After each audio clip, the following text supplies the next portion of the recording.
Pineal gland active కానండి, energy level highest కానండి, లేకపోతే హై ఫ్రీక్వెన్సీ ఉండడానికి సింపుల్గా ఏం చేయాలి మనం ఉదయం నుంచి రాత్రి వరకు? ఉదయం నుంచి రాత్రి వరకు మనం అబ్జర్వ్ చేయాలి. ఓకే, అబ్జర్వ్ చేయకూడదు. అది ఆలోచన అయినా, మనిషి అయినా, సంఘటన అయినా, స్థితి అయినా, పరిస్థితి అయినా మీ నుంచి స్పందనలు వెళ్లకుండా ఎంత మీరు కట్ చేయగలిగితే చూడాలి తప్ప తీసుకోకూడదు.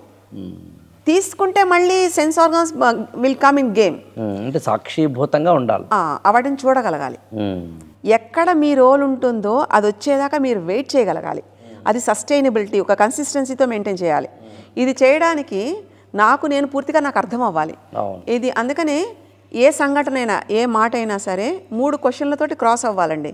ఇది ఇప్పుడు నాకు అవసరమా, ఇది ఇప్పుడు నాకు దీనివల్ల నేనేమన్నా వేరేలా వెళ్తున్నానా, దీనివల్ల నేనేమన్నా యాడ్ చేసుకుంటున్నానా. ఓకే, కర్మ ఉంటుంది, మనం ఉంటాం, ఎమోషన్స్ ఉంటాయి. Just you observe. ఎలా అంటే ఒక రైల్వే ట్రాక్కి 2 ఉన్నవి ఆ లైన్స్ ఎలా అయితే కలవకుండా దాని మీద బండి ఎలా వెళ్తుందో అలా వెళ్ళగలిగే అంత స్థితి మనం అబ్జర్వ్ చేసుకోగలగాలి. అప్పుడు సాధ్యమవుతుంది ఈజీలీ.